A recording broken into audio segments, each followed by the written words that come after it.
നമ്മളിൽ മിക്ക ആളുകൾക്കും ഇങ്ങനെ ഒരു മിസ്റ്റേക്ക് സംഭവിക്കാറുണ്ട്. അതായത് നമ്മൾ നിലവിൽ ഉപയോഗിച്ചുകൊണ്ടിരിക്കുന്ന ജിമെയിൽ അക്കൗണ്ടിന്റെ പാസ്വേഡ് പല ആളുകളും മറന്നു പോകാറുണ്ട്. ഇത് എപ്പോഴാണ് നമുക്ക് ഓർമ്മ കാണുക എന്നറിയാമോ? അതായത് നമ്മൾ നിലവിൽ ഉപയോഗിച്ചുകൊണ്ടിരിക്കുന്ന ഈ ഒരു മൊബൈൽ കേട് വന്നു കഴിഞ്ഞാൽ, അല്ലെങ്കിൽ ഈ ഒരു മൊബൈൽ നഷ്ടപ്പെട്ടു കഴിഞ്ഞാൽ നമ്മൾ ഒരു പുതിയ മൊബൈൽ വാങ്ങുമല്ലോ. ആ മൊബൈലിൽ നമ്മുടെ ഈ ഒരു ജിമെയിൽ അക്കൗണ്ട് ലോഗിൻ ചെയ്യാൻ ശ്രമിക്കുമ്പോഴായിരിക്കും ഈ ഒരു പാസ്വേഡിന്റെ കാര്യം തന്നെ നമ്മൾ ഓർക്കുന്നത്. അപ്പോൾ നമ്മൾ എന്ത് ചെയ്യും?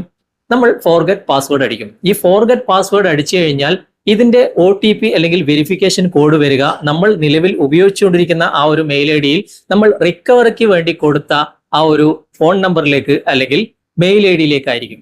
അത് നിലവിൽ നമ്മൾ ഉപയോഗിക്കാത്തതാണെങ്കിൽ ഒരിക്കലും തന്നെ നമുക്ക് നിലവിൽ നമ്മൾ ഉപയോഗിക്കാൻ ശ്രമിക്കുന്ന ഈ ഒരു ജിമെയിൽ അക്കൗണ്ട് നമുക്ക് റിക്കവർ ചെയ്തെടുക്കാൻ സാധിക്കില്ല.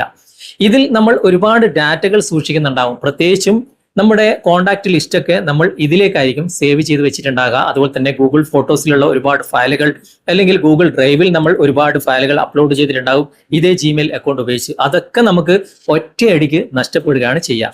അപ്പോൾ ആദ്യം നിങ്ങൾ ഉപയോഗിച്ചുകൊണ്ടിരിക്കുന്ന ആ ഒരു ജിമെയിൽ അക്കൗണ്ടിൽ 2-3 കാര്യങ്ങൾ മാത്രം നിങ്ങൾ സെറ്റ് ചെയ്ത് വെച്ചിട്ടുണ്ടെങ്കിൽ ഒരിക്കലും തന്നെ നിങ്ങൾക്ക് ഈ ഒരു ജിമെയിൽ അക്കൗണ്ട് നഷ്ടപ്പെടില്ലായിരുന്നു. അപ്പോൾ ഇന്നത്തെ വീഡിയോയിലൂടെ നമ്മൾ നിലവിൽ ഉപയോഗിച്ചുകൊണ്ടിരിക്കുന്ന ജിമെയിൽ അക്കൗണ്ടിൽ ശ്രദ്ധിക്കേണ്ട 2-3 കാര്യങ്ങളാണ് ഉൾപ്പെടുത്തിയിട്ടുള്ളത്. തീർച്ചയായിട്ടും നിങ്ങൾക്ക് വളരെയധികം ഉപകാരപ്പെടും. അതുകൊണ്ട് വീഡിയോ നിങ്ങൾ മുഴുവനായിട്ട് കാണുക, എന്നിട്ട് നിങ്ങൾ അഭിപ്രായം അറിയിക്കുക. ഇതുപോലുള്ള ടെക്നോളജി പരമായിട്ടുള്ള വീഡിയോകൾ ദിവസവും നിങ്ങൾക്ക് ലഭിക്കാൻ ഞങ്ങളുടെ ഈ ചാനൽ ഫോളോ ചെയ്യാൻ മറക്കരുത്. നമുക്ക് പെട്ടെന്ന് തന്നെ വീഡിയോയിലേക്ക് പോകാം. അതിനായിട്ട് നമ്മൾ ആദ്യം ചെയ്യേണ്ടത് നമ്മുടെ മൊബൈലിന്റെ സെറ്റിംഗ്സ് ഓപ്പൺ ചെയ്യുക. അതിനുശേഷം കുറച്ച് താഴേക്ക് വന്നു കഴിഞ്ഞാൽ ഗൂഗിൾ എന്ന ഓപ്ഷൻ കാണാൻ സാധിക്കും. അവിടെ നിങ്ങളൊന്ന് ക്ലിക്ക് ചെയ്യുക. അതിനുശേഷം ഇവിടെ നിങ്ങളുടെ ജിമെയിൽ അക്കൗണ്ട് കാണാൻ സാധിക്കും. അവിടെ ഒരു ആരോ മാർക്ക് ഉണ്ട്, അവിടെ ക്ലിക്ക് ചെയ്യുക. അതിനുശേഷം ഇതുപോലെ ഓപ്പൺ ആയിട്ട് വരും. ഇവിടെ ഗൂഗിൾ അക്കൗണ്ട് എന്ന് കാണുന്ന ഈ ഒരു ഭാഗത്ത് നിങ്ങൾ ക്ലിക്ക് ചെയ്യുക. അപ്പോൾ ഇതുപോലെ ഓപ്പൺ ആയിട്ട് വരും. ഇവിടെ മുകളിൽ ഒരുപാട് ടാബുകൾ കാണാൻ സാധിക്കും. അതിൽ സെക്യൂരിറ്റി എന്ന ഈ ഒരു ടാബ് നിങ്ങൾ ഓപ്പൺ ചെയ്യുക. അതിനുശേഷം കുറച്ച് താഴേക്ക് വരാം. താഴേക്ക് വന്നു കഴിഞ്ഞാൽ ഇവിടെ നിങ്ങൾ കാണാൻ സാധിക്കും പാസ്വേഡ് എന്ന ഓപ്ഷൻ. നിങ്ങൾക്ക് ഇവിടെ നിന്ന് തന്നെ നിങ്ങൾക്ക് ഓർമ്മയുള്ള ഒരു പാസ്വേഡ് ചേഞ്ച് ചെയ്യാം കേട്ടോ. അതാ ഇവിടെ ക്ലിക്ക് ചെയ്ത് കഴിഞ്ഞാൽ നിങ്ങളുടെ ഫിംഗർ പ്രിന്റ് അല്ലെങ്കിൽ നിങ്ങൾ ഈ മൊബൈലിൽ ഉപയോഗിക്കുന്ന ആ ഒരു പാസ് കോഡ് ഇവിടെ എൻ്റർ ചെയ്യേണ്ടി വരും. ഞാനിപ്പോൾ ഫിംഗർ പ്രിൻ്റാണ് കൊടുത്തിട്ടുള്ളത്. അത് കൊടുത്ത ഉടനെ തന്നെ ഇതുപോലെ ഓപ്പൺ ആയിട്ട് വരും. പഴയ പാസ്വേഡ് ഒന്നും ഓർമ്മ വേണം എന്നില്ല. ഇവിടെ തന്നെ നിങ്ങൾക്ക് പുതിയ പാസ്വേഡ് ക്രിയേറ്റ് ചെയ്യാനുള്ള ഓപ്ഷൻ ഉണ്ട്. ന്യൂ പാസ്വേഡ് എന്ന ഭാഗത്ത് പുതിയ പാസ്വേഡ് ക്രിയേറ്റ് ചെയ്യുക, കൺഫേം കൊടുക്കുക. അതിനുശേഷം ചേഞ്ച് പാസ്വേഡ് എന്ന ഭാഗത്ത് ക്ലിക്ക് ചെയ്യുക. അതായത് ഇവിടെ ശ്രദ്ധിക്കേണ്ട കാര്യം 8 ക്യാരക്ടറുള്ള ഒരു പാസ്വേഡ് തന്നെ ആയിരിക്കണം. അതിൽ ലെറ്റേഴ്സും സിമ്പിൾസും ഒക്കെ അടങ്ങുന്ന ഒരു നല്ലൊരു പാസ്വേഡ് നിങ്ങൾ എൻ്റർ ചെയ്ത് കൊടുക്കുക. ഓക്കെ, അത് ആദ്യമായിട്ട് നിങ്ങൾ ചെയ്യേണ്ട കാര്യമാണ്. പാസ്വേഡ് ഓർമ്മ ഉണ്ടെങ്കിൽ പ്രശ്നമില്ല കേട്ടോ. പിന്നെ താഴെ വന്നു കഴിഞ്ഞാൽ ഇവിടെ നിങ്ങൾ കാണാൻ സാധിക്കും 2 സ്റ്റെപ്പ് വെരിഫിക്കേഷൻ. അതുപോലെ തന്നെ ഇവിടെ റിക്കവറി ഫോൺ നമ്പർ, ഇത് വളരെ ഇമ്പോർട്ടൻ്റ് ആണ്. റിക്കവറി ഫോൺ നമ്പറിൽ നിങ്ങൾ കൊടുത്തിട്ടുള്ള ഈ നമ്പർ തന്നെയാണോ എന്ന് നിങ്ങൾ ചെക്ക് ചെയ്യുക. ഇവിടെ തന്നെ കാണിക്കുന്നുണ്ട്. അവിടെ 2 സ്റ്റെപ്പ് വെരിഫിക്കേഷൻ ക്ലിക്ക് ചെയ്ത് കഴിഞ്ഞാൽ ഇവിടെയും അതൊക്കെ കൃത്യമായിട്ട് എൻ്റർ ചെയ്തിട്ടുണ്ടോ എന്ന് നോക്കുക.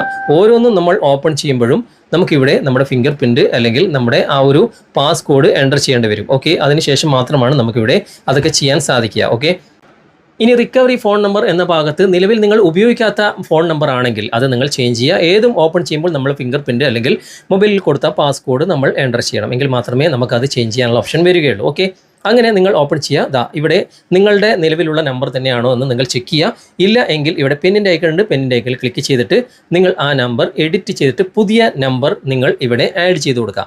ഇത് വളരെ പ്രധാനപ്പെട്ടതാണ്. കാരണം പിന്നെ മൊബൈൽ നഷ്ടപ്പെട്ടാലോ അല്ലെങ്കിൽ പുതിയ മൊബൈൽ നിങ്ങൾ വാങ്ങിയാലോ ഈ ഒരു ഇമെയിൽ ID നിങ്ങൾ അവിടെ എൻ്റർ ചെയ്യുമ്പോൾ ഇതിലേക്കായിരിക്കും ചിലപ്പോൾ OTP വരിക. അപ്പോൾ നിലവിൽ നിങ്ങൾ ഉപയോഗിക്കാത്ത നമ്പർ ആണെങ്കിൽ ഇവിടെ നിന്ന് എഡിറ്റ് ചെയ്തിട്ട് പുതിയ നമ്പർ നിങ്ങൾ എഡിറ്റ് ചെയ്ത് മാറ്റുക. ഇനി റിക്കവറി ഇമെയിൽ ID, നിങ്ങൾ മറ്റൊരു ഇമെയിൽ ID റിക്കവറിക്ക് വേണ്ടി കൊടുത്തത് അതും നിലവിൽ നിങ്ങളുടേതല്ല എങ്കിൽ പുതിയൊരു മെയിൽ ID കണ്ടോ. ഓരോന്നും ഓപ്പൺ ചെയ്യുമ്പോൾ നമുക്ക് ഇതുപോലെ ഫിംഗർ പ്രിൻറ്റ് അല്ലെങ്കിൽ നമ്മൾ മൊബൈലിൽ യൂസ് ചെയ്ത ആ ഒരു പാസ്കോഡ് എൻ്റർ ചെയ്യണം. ഇത് നിങ്ങളുടെ നിലവിലുള്ള ഇമെയിൽ ID അല്ല എങ്കിൽ അത് നിങ്ങൾ എഡിറ്റ് ചെയ്തിട്ട് നിലവിൽ നിങ്ങൾ ഉപയോഗിക്കുന്ന റിക്കവറിക്ക് വേണ്ടി മറ്റൊരു ഇമെയിൽ ID, അതായത് നിങ്ങൾ തന്നെ വേണമെന്നില്ല, നിങ്ങളുടെ വീട്ടിലുള്ള വേറെ ആർക്കെങ്കിലും മൊബൈൽ ഉണ്ടെങ്കിൽ അതിൻ്റെ ആ ഒരു മെയിൽ ID, അതായത് റിക്കവറിക്ക് വേണ്ടി നിങ്ങൾ ഇവിടെ എൻ്റർ ചെയ്ത് കൊടുക്കുക. അപ്പോൾ നിലവിൽ നിങ്ങൾ ഉപയോഗിച്ചുകൊണ്ടിരിക്കുന്ന ജിമെയിൽ അക്കൗണ്ടിൽ ഈ വക കാര്യങ്ങളൊക്കെ ചെക്ക് ചെയ്തിട്ട് അതിൻ്റെതായ മാറ്റങ്ങൾ നിങ്ങൾ വരുത്തിയിട്ടില്ലെങ്കിൽ നിങ്ങളുടെ മൊബൈൽ നഷ്ടപ്പെട്ടാലോ മൊബൈൽ ഡാമേജ് ആയാലോ പുതിയൊരു മൊബൈൽ വാങ്ങിക്കഴിഞ്ഞാൽ അതിലേക്ക് നിങ്ങളുടെ ഈ ഒരു ജിമെയിൽ ID നിങ്ങൾക്ക് ഒരിക്കലും തന്നെ റിക്കവർ ചെയ്തെടുക്കാനോ എൻ്റർ ചെയ്ത് കൊടുക്കാനോ ആഡ് ചെയ്ത് കൊടുക്കാനോ കഴിയില്ല. അപ്പോൾ ഇതൊക്കെ ശ്രദ്ധിക്കുക. ഓക്കെ, അപ്പൊ ഇന്നത്തെ ഈ വീഡിയോ നിങ്ങൾക്ക് ഉപകാരപ്രദമായിട്ടുണ്ടെങ്കിൽ നിങ്ങളുടെ കൂട്ടുകാരിലേക്കും വീഡിയോ ഷെയർ ചെയ്തെത്തിക്കുക. അതുപോലെ തന്നെ വീഡിയോ കുറിച്ചുള്ള അഭിപ്രായങ്ങളും നിർദ്ദേശങ്ങളും നിങ്ങൾ കമന്റായി രേഖപ്പെടുത്തുക. വീഡിയോ ഇഷ്ടമായിട്ടുണ്ടെങ്കിൽ ലൈക്ക് ചെയ്യാനും കമന്റ് ചെയ്യാനും ഷെയർ ചെയ്യാനും മറക്കരുത്. ചാനൽ നിങ്ങൾ ഇതുവരെ ഫോളോ ചെയ്തിട്ടില്ലെങ്കിൽ ചാനൽ ഫോളോ ചെയ്യുക, സബ്സ്ക്രൈബ് ചെയ്യുക, ലൈക്ക് ചെയ്യുക, സപ്പോർട്ട് ചെയ്യുക. അടുത്ത നല്ലൊരു വിഷയമായി അടുത്ത അവസരത്തിൽ നമുക്ക് വീണ്ടും കണ്ടുമുട്ടാം. Thanks for watching. ബൈ.